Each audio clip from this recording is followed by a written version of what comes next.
What's good, fellas?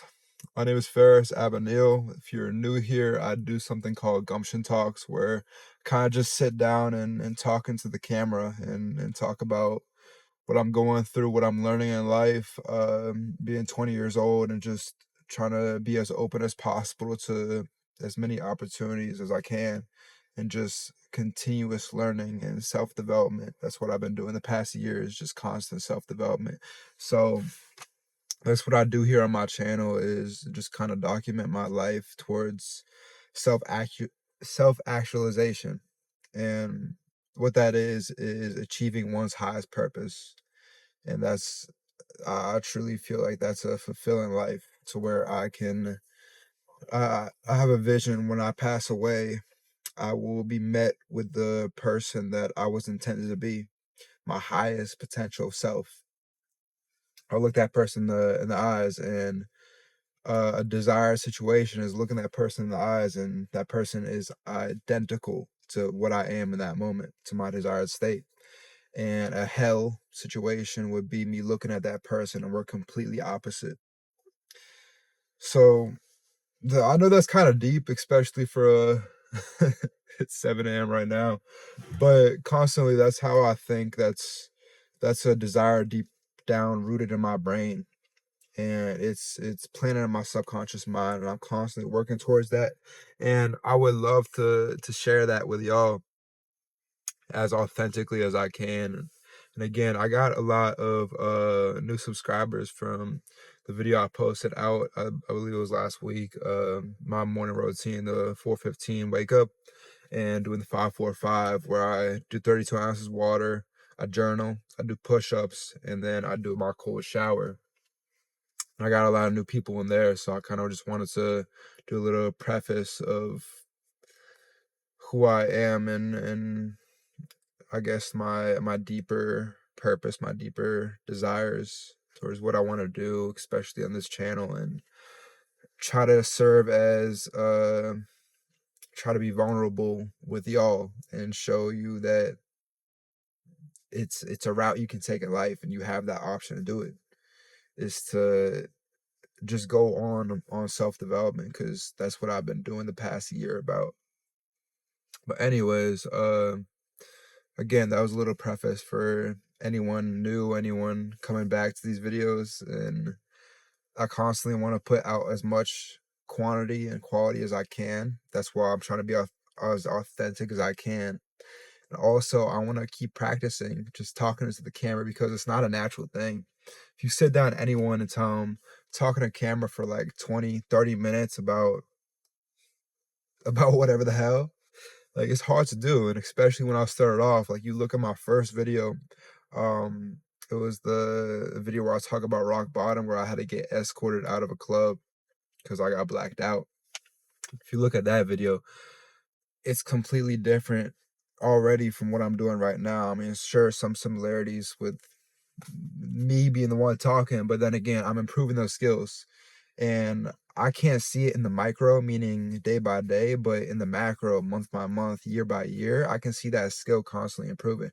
And that's my vision. That's the broader picture. I think in the macro, but I do it in the micro. So every day I'm focused on the micro task, the needle moving task that put me a day, not a day ahead, but just put me closer towards my goal. And that's what I talk about in the 5-4-5 method. Again, my mentor, John Mark Stevenson, he created that method, and I believe it is genius. And since using it, my productivity has just skyrocketed. So just a quick explanation of what it is, if you haven't watched that other video. If you haven't, go watch it, because I literally vlog through my morning, so it's somewhat interesting, somewhat engaging. But the 5-4-5 is 5 goals that I'm working on actively, and that's truly anything that you desire. And you have goals, aspirations, desires just constantly floating around your subconscious mind without you even realizing it. So what you have to do is just capture it in that moment. The 4 steps is the 4-step simple morning routine that reflect on those goals. So for example, my 32 ounces water that I drink every morning, it reflects on my health goals, because I'm in the gym all the time. I prioritize my health. So you're not dehydrated in the morning. You don't get that feeling of where you want to drink 32 ounces water. So I just do it anyways because I want to knock it out and I want to jumpstart my day. It's habit stacking, and that's what my morning routine is. My journaling, it reflects on my mindset and my business because I want to write down any thoughts that I have because your subconscious mind is the most active right when you wake up, and it's the most impressionable right when you wake up. And if you're unfamiliar with what the subconscious mind is, it's one of the man's most powerful tools. And going down the rabbit hole of self-development, you'll learn that the subconscious mind is the most influential piece that not piece, but element of success. It it really determines where you go in life. Absolutely. If you haven't listened to Earl Nightingale's Strangest Secret, I play that shit on repeat. Like it's a recording from I think the 1940s, something like that, and you can tell it's old, but I play that so often, and truly that is engraved in my subconscious mind. And he explains how the subconscious mind works in that recording. So listen to that if you haven't. But morning routine, and then I do 50 push-ups. That's straight mindset, straight discipline because I don't want to do it. And I want to push myself in uncomfortable positions in the AM, right when I wake up. And then cold shower that shocks my mind and body, puts me in an elevated state to attack the day. So it's kind of what my morning routine is, and it reflects on the goals that I'm working towards actively. What was I going to touch on? But what was I going to touch on? I want to, yeah, I'll bring this up. So with the morning routine, obviously, it's something that I do on a daily basis. So it's my daily life. It's a habit that I have put in place, and those habits propel my work forward. They propel myself forward. Again, focusing on the micro, having those tasks that move me forward daily, and then looking at it from a macro perspective. That's why I was bringing up the example of me looking back at my older videos. Or for example, if you push yourself, if you don't go to the gym at all, you push yourself to go into the gym. And at first, you don't know what the hell you're doing. You're looking around the weight room, you're seeing all these people getting kind of intimidated. You get on a machine and don't really know what you're doing. And the first day, you feel like you didn't do shit. That's the micro perspective. But then you keep going consistently, put it in the quantity over time for a month period, and you don't see it day to day.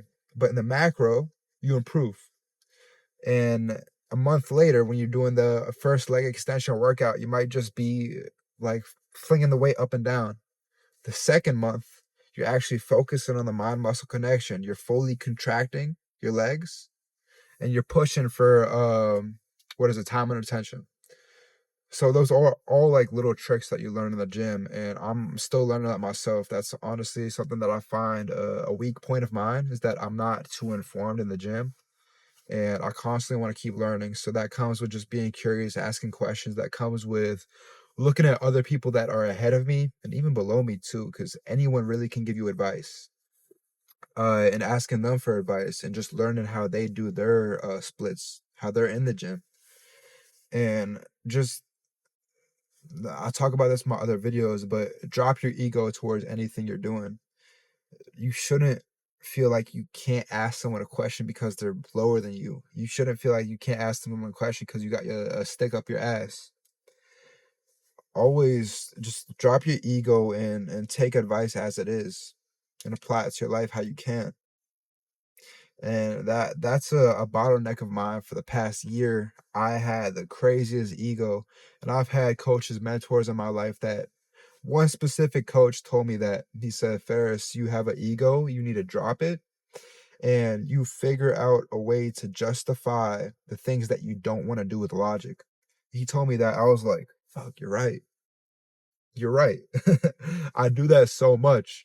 I always justify the things that I don't want to do. For example, when I was running my business, I was doing cold outreach.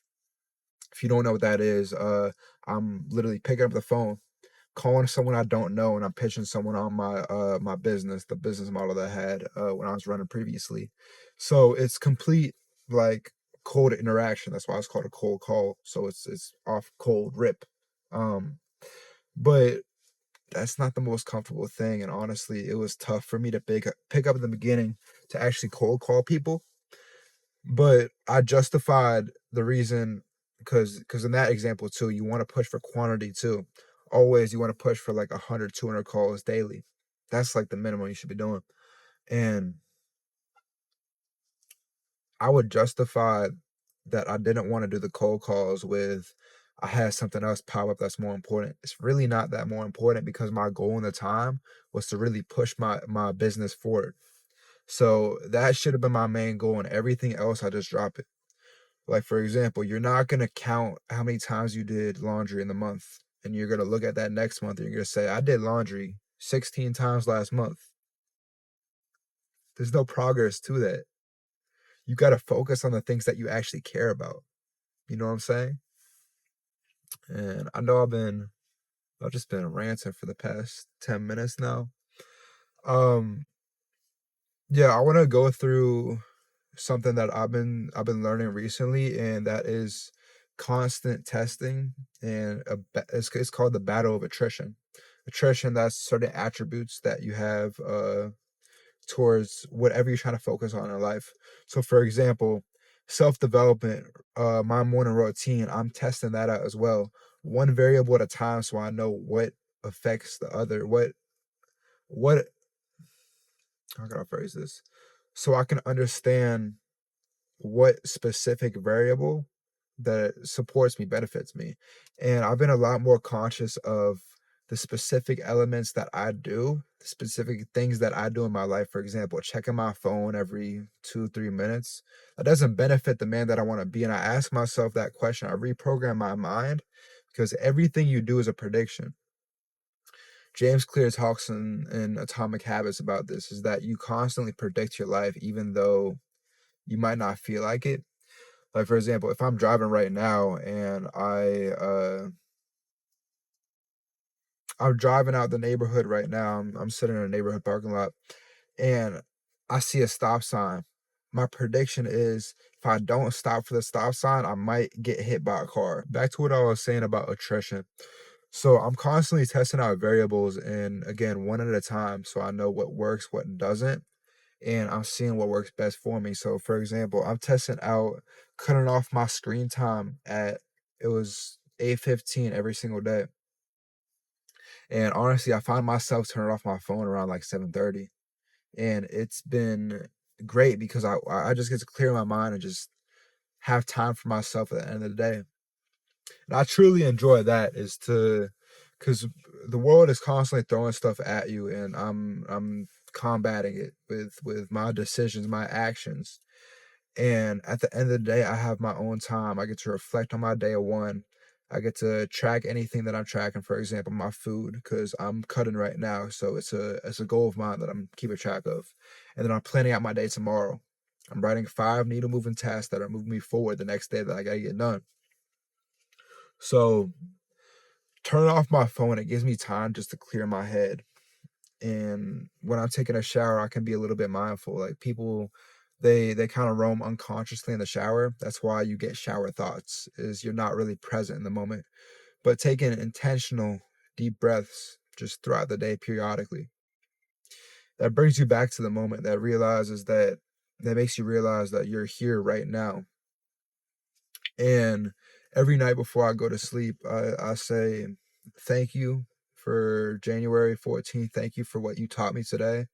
I learned a lot from you. And because you're never gonna get January 14th, 2025 again ever in your life.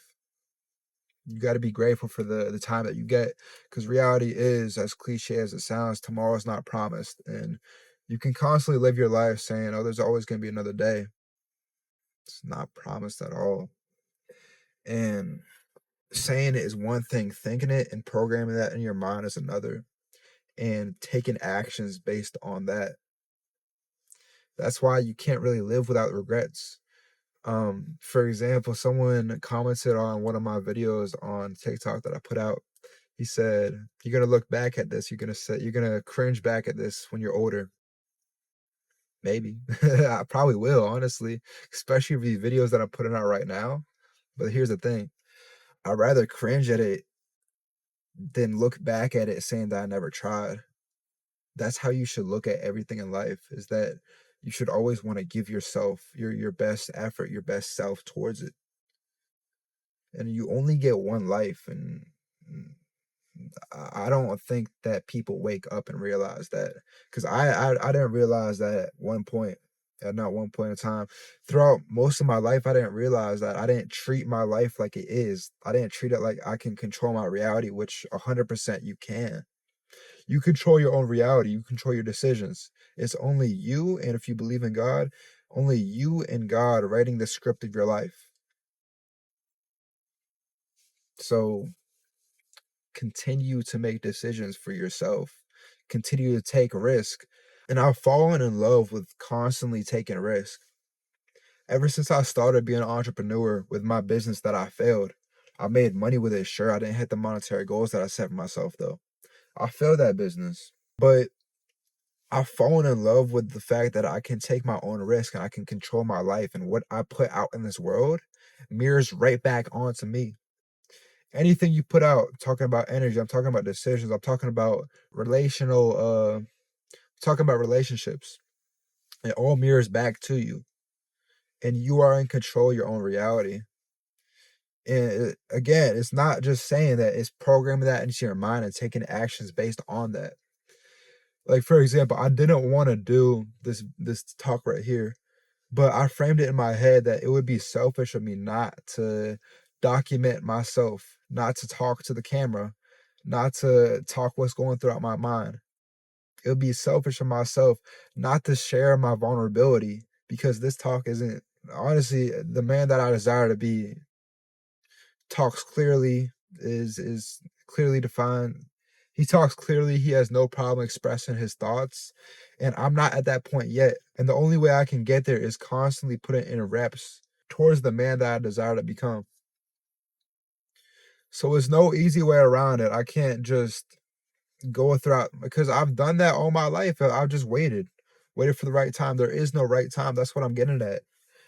Tomorrow is not promised. You have to frame that into you have to tattoo that in your subconscious mind and take actions based on that. It gets me pissed off. People know the right thing to do.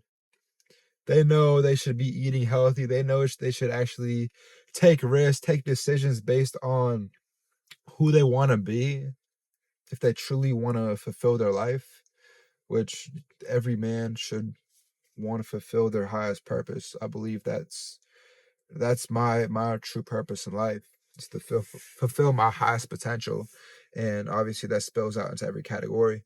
But you can't just keep living subconsciously. You can't keep living on autopilot. I've done that. I used to be a college freshman, and I would just wander around campus unconsciously, just going class to class, having a conversation, not really remembering what happened. My other phone got full storage, so I'm just gonna take it like manual for now. What I was saying is, I used to constantly eat on autopilot. I gained a freshman 25. You talk about people when they go to college for the first freshman year, they gain weight. I gained 25 pounds. I was 200 pounds overweight. I'm down to 170 now. So just to wrap up my point, you can't. You have to reframe your mind to the point where you don't think about tomorrow. You think about right now. You just be in the present moment. You take actions based on right now, and those actions are influenced by your subconscious mind. And I get it's really deep, and for me, it's something that I constantly think about. Subconscious mind, something that I know because I studied it a lot. But I'm trying to put this out there, and something I learned as well. Even though you might not understand concepts right now, constantly surrounding yourself with the topic, with the subconscious mind, for example. Talk about that constantly. It will be imprinted in your mind. Things that I didn't understand 8, 10 months ago, and I listen to podcasts all the time. I have information, just I probably get overloaded with information, which is good and bad. But it constantly just stays in your mind. 8 to 10 months ago, I didn't understand concepts at all. I'm not a biology major, but I listened to The Ultimate Human by Gary Brecka. It's a podcast. He talks about biohacking and nutrition. I don't know nothing about that, but just listening to the man constantly, day after day, it goes into my subconscious mind, and I start using that terminology. I start understanding it more clearly just because I surround myself by that information. So even though it doesn't make sense in the start, you just want to start. You know what I mean? So, anyways, boys, I ranted off to like 5, 6 different riffs, and I'm sorry if I felt a little bit over the place, but that's what I want these talks to be. And the more I do these, the better I'm gonna be at explaining my thoughts and expressing clearly and concrete of the topics I want to talk about. But for now, I just want to put out my vulnerable self, my authentic self, and that's a Ferris that isn't clearly defined his thoughts yet. And that's something I'm working on, and that's something I know I see myself getting better over time. So this is like the second month of me trying to put out content about, and I see improvement in the macro. So I'm just gonna constantly improve, and I want you to do the same thing. If you're not following me on my Instagram, I document it in the daily rather than on YouTube. I kind of put out content every single week, try to aim for twice a week. But on my Instagram, I put up stories that you can see in the daily, so you can keep up with me every single day. And I put out value in terms of reels. Try to put out relatable stuff. So check that out if that helps you out. Drop a follow or drop a subscribe to the channel, and I'll see you boys later.